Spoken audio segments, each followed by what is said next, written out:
tudo bem? Bom, gente, hoje eu tô passando aqui para falar com vocês sobre como administrar ansiedade em tempos difíceis, não é? Quantos momentos difíceis nós temos atravessado nos últimos anos, não é verdade? Foram vários acontecimentos, um atrás do outro, fora os nossos problemas pessoais, não é? Então o mundo ele está sofrendo muitas transformações em todos os âmbitos, na política, no clima, é, com problemas de pandemia. E aí como é que fica o nível de ansiedade? Fica difícil controlar a ansiedade, não fica, gente? Fica muito difícil. Mas ainda bem que existe várias técnicas que nós podemos utilizar para ajudar a equilibrar todo o nosso sistema, o nosso corpo, a nossa mente e o nosso espírito. Não podemos deixar de lado somente cuidar de uma parte e deixar a outra de lado. Não dá. Quando nós nos cuidamos, nós temos que nos cuidar por inteiro. É corpo, é mente, é o emocional e também o nosso espírito. Seria difícil falarmos de ansiedade sem adentrarmos como nós funcionamos, não é? Então, como é que vai a sua saúde psíquica? Como é que você tem conseguido chegar até aqui? Fala para mim aí nos comentários, relata o que você tem feito para administrar as suas emoções. Como é que elas andam? Como andam as suas emoções? Bom, então nós vamos falar hoje sobre a ansiedade em tempos difíceis, mas antes seria interessante eu dizer o que é ansiedade, não é? Porque a ansiedade, ela nos estimula para a gente poder entrar em ação, né? Alguma atividade que nós vamos executar. Então, pode ser na área profissional, pode ser na nossa vida pessoal, mas ela é importante para nós, né? No dia a dia, nós, quando não estamos com aqueles sintomas de ansiedade, às vezes nem percebemos, porque é a ansiedade que nos dá a força, digamos assim, para a gente resolver, solucionar alguns problemas, algumas situações cotidianas, não é? Então, agora, a partir do momento que ela é em excesso, ela prejudica, né? E aí ela começa a impedir de realizarmos essas ações. Então, ela está presente o tempo todo, na maior parte das nossas atividades, desde que não nos paralise, não é? Ou seja, desde que ela não nos prejudique. Então, a ansiedade em excesso, ela passa a ser um problema, não é? Principalmente em situações que exigem tomarmos decisões para enfrentarmos um perigo. Então, se nós começamos a ter aquela sensação de ansiedade, ela pode ser desconfortável. Então, quando ela é muito intensa e para evitar essas sensações, aí algumas pessoas deixam de fazer determinadas coisas simples do dia a dia, né? Como, por exemplo, pegar um elevador. Eu mesma tive uma paciente em que ela me procurou porque ela não conseguia entrar em elevador. Ela tinha uma dificuldade enorme de entrar de elevador, ela entrava em pânico. Era assustador para ela.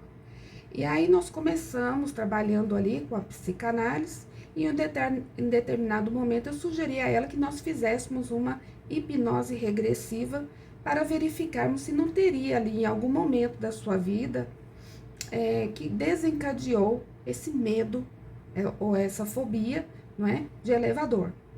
E aí, então, nós fizemos, e por surpresa dela, quando ela era criança, ela levou um susto muito grande no elevador com a sua mãe, e não foi tão grave aquela situação, mesmo porque ela não lembrava mais. Naquele momento, ela lembrou, e ela falou, nossa, eu tinha esquecido completamente isso, porque quando isso aconteceu, ela tinha seus 9 anos, aproximadamente 9 anos de idade, e ela não se lembrava mais.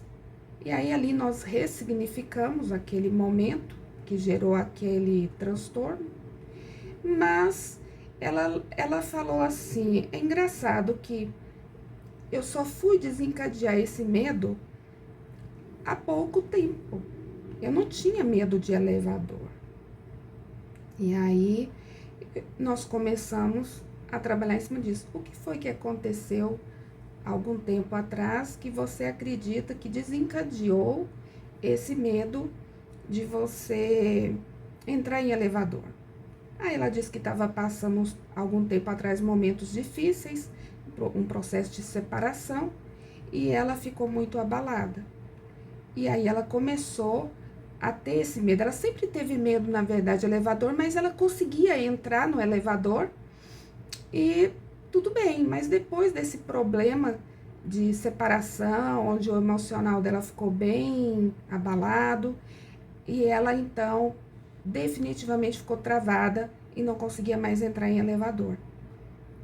Aí nós ressignificamos, fizemos alguns testes e ela voltou a entrar no elevador. Inclusive, entrei junto com ela e ela ficou tranquila. E depois disso, ela continuou utilizando o elevador, porque a partir do momento que há a paralisação, né, a pessoa, ela não consegue mais desenvolver determinadas atividades.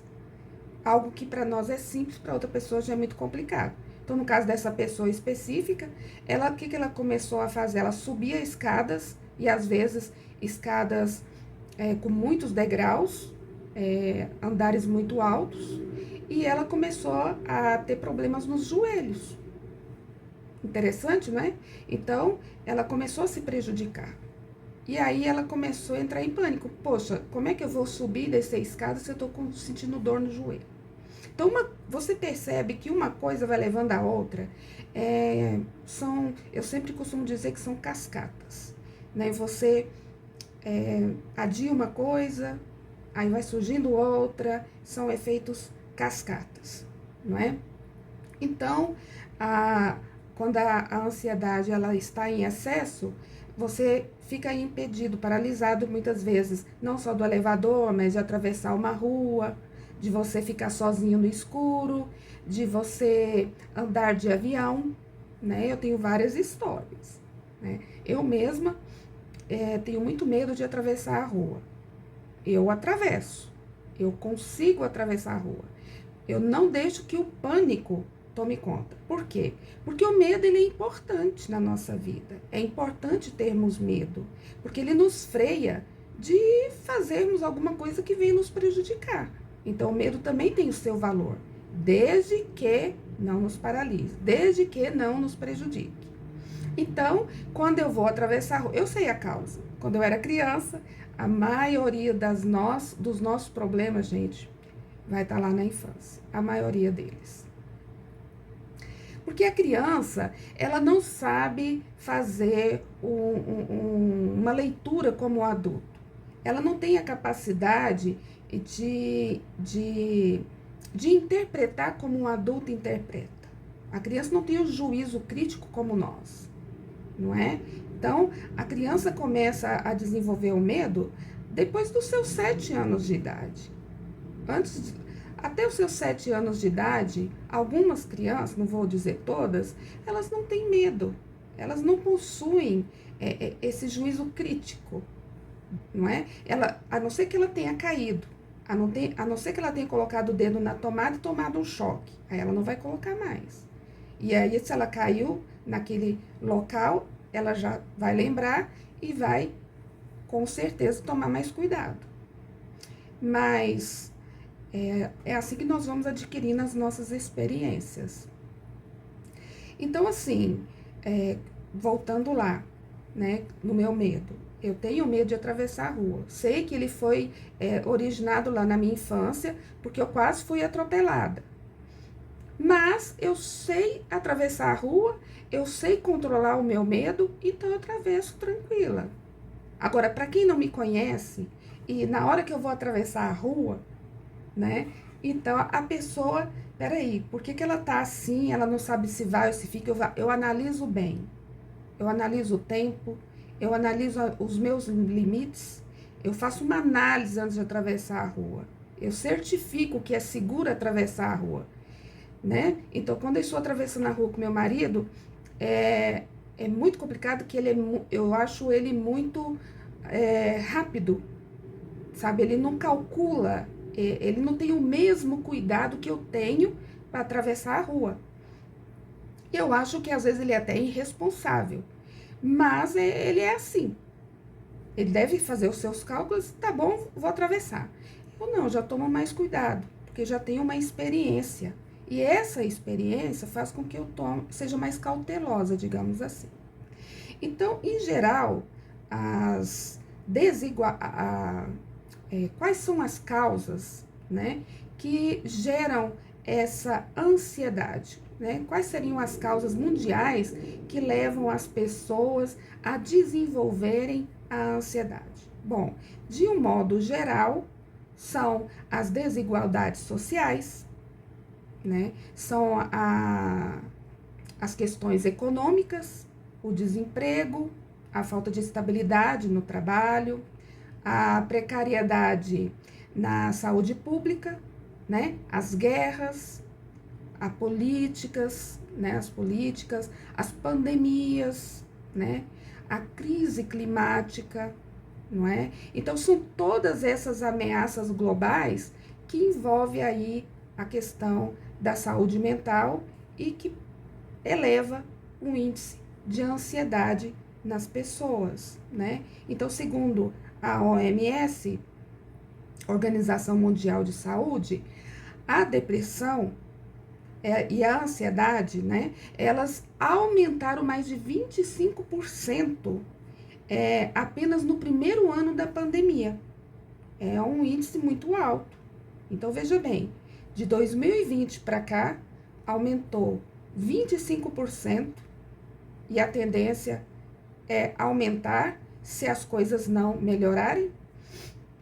Não é querendo ser negativa, mas é até questão de lógica, porque nós estamos vivenciando um momento muito difícil nos tempos atuais, não é? Nós estamos em 2022, enfrentando neste momento aí guerras em outros países, conflitos em alguns países, ainda estamos em pandemia, ela ainda não acabou, e constantemente somos bombardeados pela fake news, né, que é um outro problema muito grave que nós enfrentamos, que são as fake news. São noticiários que nós não sabemos mais distinguir o que é verdade, o que não é verdade, quem está falando a verdade, quem não está, o que é real, o que não é real. Então, são tempos muito difíceis, né? Nós enfrentamos recentemente uma política no nosso país, Brasil, não tem sido nada fácil.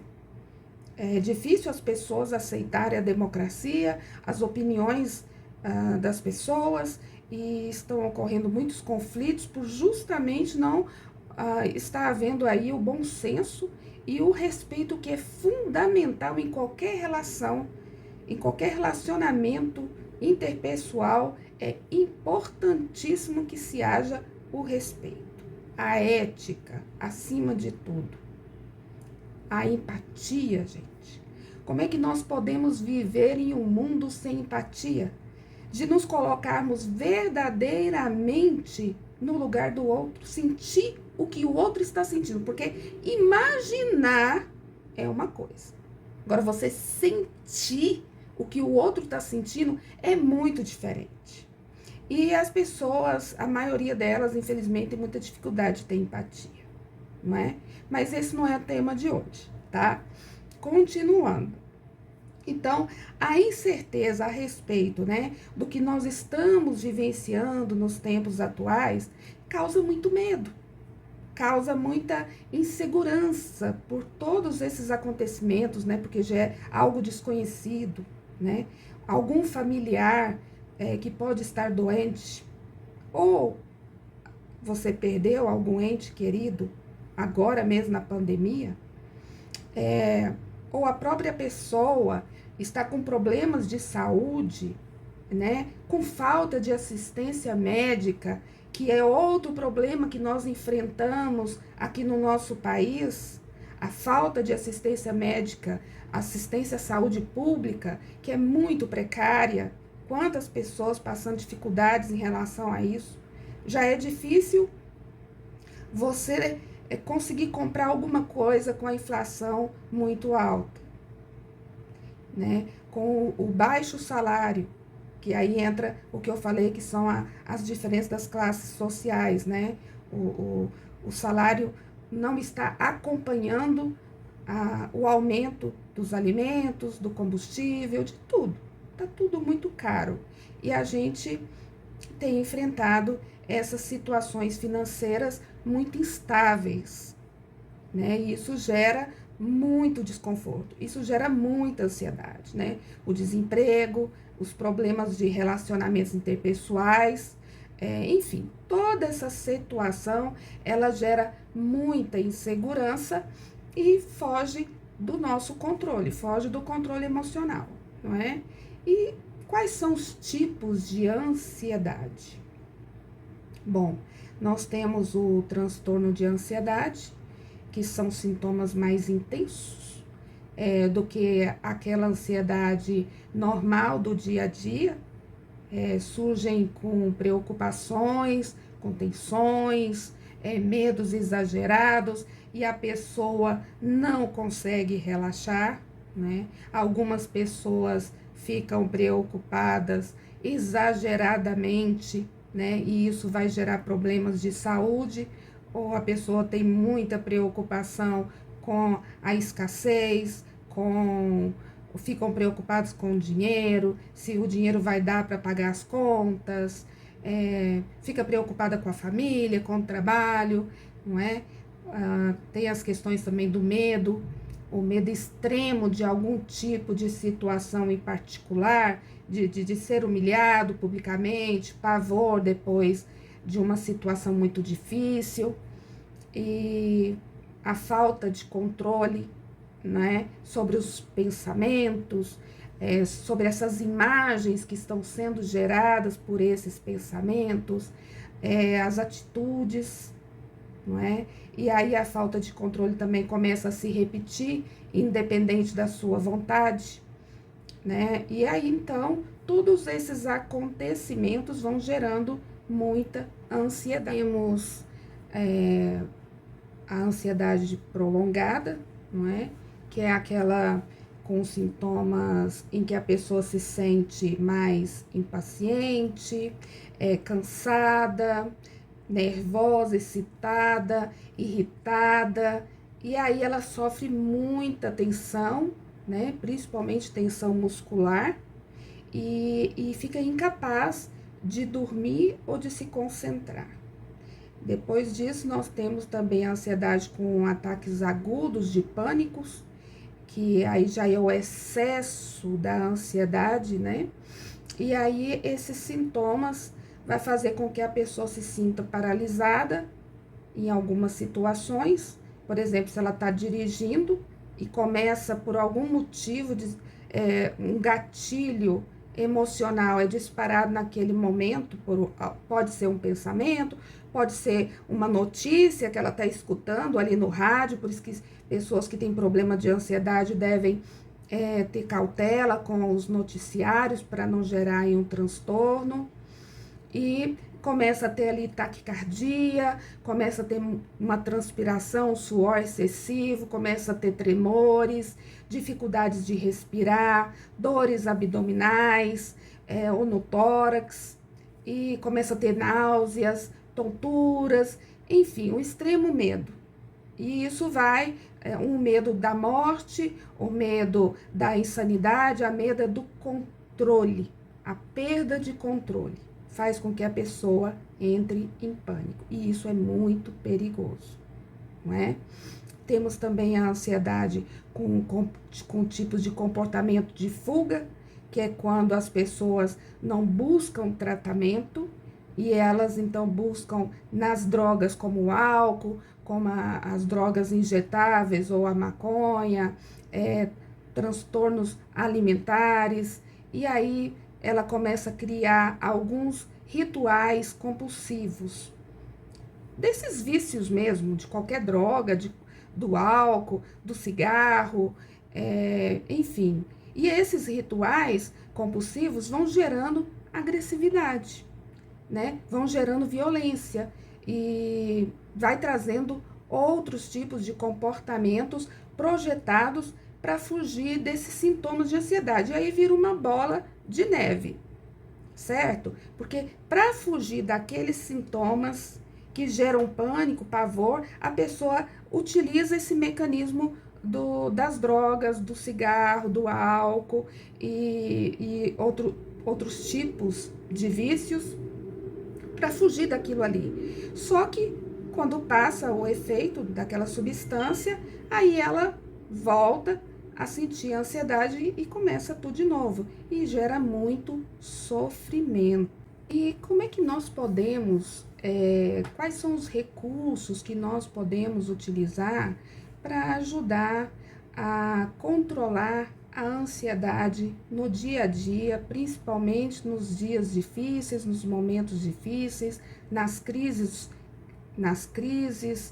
de toda ordem, nos momentos atuais em que nós estamos vivenciando tempos difíceis? Bom, a primeira dica que eu dou para você é procurar organizar a sua rotina diariamente, certo? Se você não consegue ter uma agenda de papel, né? Hoje em dia nós temos aí vários aplicativos com recursos maravilhosos. Coloque nessa agenda passo a passo da sua rotina. Crie a sua rotina diária. Não esqueça de nada. Inclua, inclusive, na sua rotina, que é uma forma também de você gerenciar o seu tempo, de administrar o seu tempo, coloque lá que 7 horas você tem que acordar, porque você vai trabalhar, e que você tem que escovar os seus dentes, que você, depois disso, você tem que se alimentar, tomar seu café da manhã. Vai colocando os horários para você se organizar melhor. Coloque lá que às 8 horas você tem que sair de casa por causa do trânsito, porque 9 horas você começa a trabalhar. E aí coloque todas as suas atividades que você vai executar nesse dia, que quando você chegar no trabalho você tem que fazer isso. Tira da sua casa mental tudo que possa gerar desconforto, que possa gerar ansiedade. De forma que você vai visualizar na sua agenda, 8 horas eu tenho isso, 8h15 isso, 8h30 eu tenho que fazer isso, e você tira um peso da sua casa mental. Você começa a se organizar a partir do momento que você começa a colocar a sua rotina em ordem, certo? A segunda dica que eu dou para você é você investir no seu autoconhecimento. Gente, o autoconhecimento, ele é muito importante na nossa vida. Sem nos conhecermos, como é que você vai saber quais são os seus limites? O que você gosta e o que você não gosta? O que é bom para você, o que não é bom? O que é real, o que não é real? O que você precisa de recursos disponíveis para te ajudar a controlar não só a ansiedade, mas tudo na sua vida, as suas emoções. Então, quando você busca o seu autoconhecimento, seja através de uma terapia, seja através de cursos, workshops, palestras, livros, enfim, a forma que você vai buscar para se conhecer, para você aprender também a se cuidar melhor, para você aprender a ter auto-amor, o amor próprio, para você aprender também a se valorizar, a se respeitar. Parte do princípio que tudo que nós buscamos fora, tudo que nós buscamos no outro, está em nós. Então, se está faltando algo em nós, dificilmente você vai encontrar no outro. Porque o outro é projeção de nós mesmos. Por isso que quando há algo no outro que nos incomoda, é bom refletirmos. O que está me incomodando nessa pessoa? Com certeza tem algo em mim que eu não sei lidar. Quais são as minhas sombras? Quais são as minhas sombras e por que eu não sei lidar com as minhas sombras? Porque as nossas sombras são importantes para nós. Dentro de nós, nós temos luz e sombra. Nós temos o lado bom e o lado ruim. Então, tudo, na verdade, nós buscamos o equilíbrio. Se você for bom demais, também não vai ser bom. Se você for muito ruim, muito mal, também não vai ser bom. Então, é a dosagem. Nós temos o nosso lado lindo de luz, mas também temos as nossas sombras. E estamos neste mundo justamente para isso, para nos melhorarmos. Buscar o nosso aperfeiçoamento. Ninguém é perfeito. E eu chego a pensar que ninguém é normal. Nós estamos atrás da normalidade, se é que ela existe. Nós estamos atrás do equilíbrio. Então, nós temos que nos conhecer para a gente poder aprender a viver melhor. Sem nos conhecermos, fica muito pesado, muito difícil. Eu sempre costumo dizer que os problemas são importantes na nossa vida, porque só assim nós aprendemos a nos tornarmos pessoas fortes, pessoas melhores, pessoas brilhantes, não é? Então, a outra dica que eu dou para você é procurar entender os seus pensamentos e os seus sentimentos, né? Quais são os tipos de pensamentos que você tem tido no seu dia? Quais são os pensamentos? Eles são mais positivos ou negativos, né? Você sabe controlar os seus pensamentos? Porque geralmente os pensamentos estão associados a uma imagem. E os sentimentos? Como é que eles estão? Como é que estão as suas emoções? Então, a outra dica que eu dou para você é aprender a controlar a sua própria respiração. Então, uma dica que eu te dou com relação à respiração é você aprender a respirar. Eu sempre prefiro a respiração em que você vai se imaginar como se você fosse um balão. Aí você inspira e estufa a barriga como se ela fosse um balão. Então, você vai inspirar e vai sentir a sua barriga crescendo. E aí, você prende o ar e conta 1, 2, 3, 4, 5. E solta o ar, murchando a sua barriga. Murchando, até não ter mais nenhum ar na sua barriga. Coloque as suas mãos no seu abdômen, aqui na sua barriga, e inspire. E prende o ar. 1, 2, 3, 4, 5. E solta, murchando a barriga.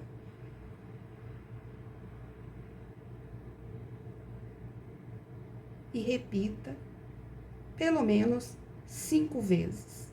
E quando você estiver inspirando, feche os seus olhos.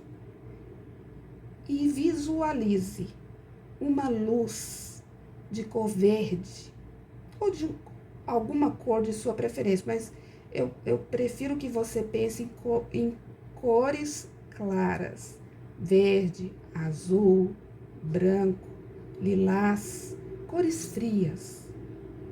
Então, na cromoterapia são cores frias, que é utilizada com a finalidade de acalmar, de harmonizar, de tranquilizar. É o verde, o lilás e o azul. Então, você inspire.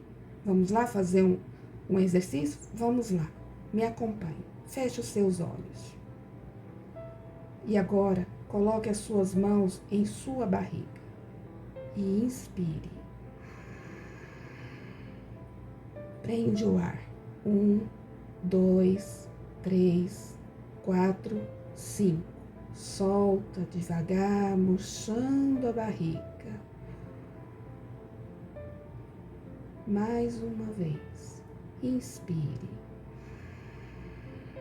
Estufando a sua barriga. e prende. 1, 2, 3, 4, 5. E solta devagar, murchando a barriga. Isso. Muito bem. Mais uma vez. Inspire. E prende o ar. 1, 2, 3, 4, 5. E solta, murchando a barriga, sentindo as batidas do seu coração. Isso.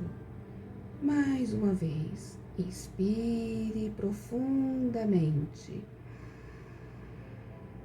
E prende. 1, 2, 3, 4, 5.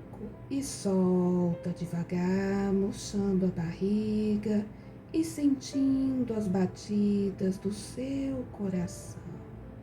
Do alto, desce uma luz de cor verde. Cai em sua cabeça. Respire normalmente.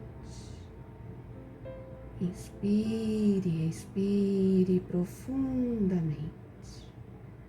E essa luz verde espalha-se rapidamente por todos os seus órgãos, por todas as suas células, e vai relaxando toda a musculatura do seu rosto, do seu pescoço, dos seus ombros, relaxando a musculatura dos seus braços, mãos. Quanto mais você inspira, melhor você se sente. Como é bom respirar. E quanto mais você inspira e expira, melhor você se sente. E você vai relaxando toda a musculatura do seu corpo, das suas costas, relaxando a musculatura do seu abdômen, das suas pernas, das panturrilhas e dos seus pés. E todo o seu corpo está agora relaxado, muito calmo, muito tranquilo, se sentindo muito bem. E quanto mais você inspira e expira, melhor se sente. Farei uma contagem de 5 a 1. Cada número que eu disser, você vai se sentir cada vez melhor. 5. Se sentindo muito bem. 4. Voltando para o aqui e o agora. 3. Muito relaxado, muito calmo e muito tranquilo. 2. Mexa suas mãos e os seus pés. E 1. Abra os seus olhos. Como foi bom, não é verdade? Não foi muito bom essa técnica de relaxamento? Você pode utilizá-la sempre que você precisar.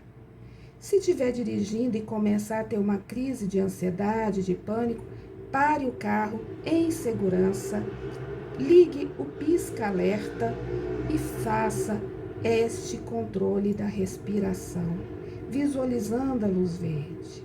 Siga passo a passo, porque o controle todo está aqui, na sua mente.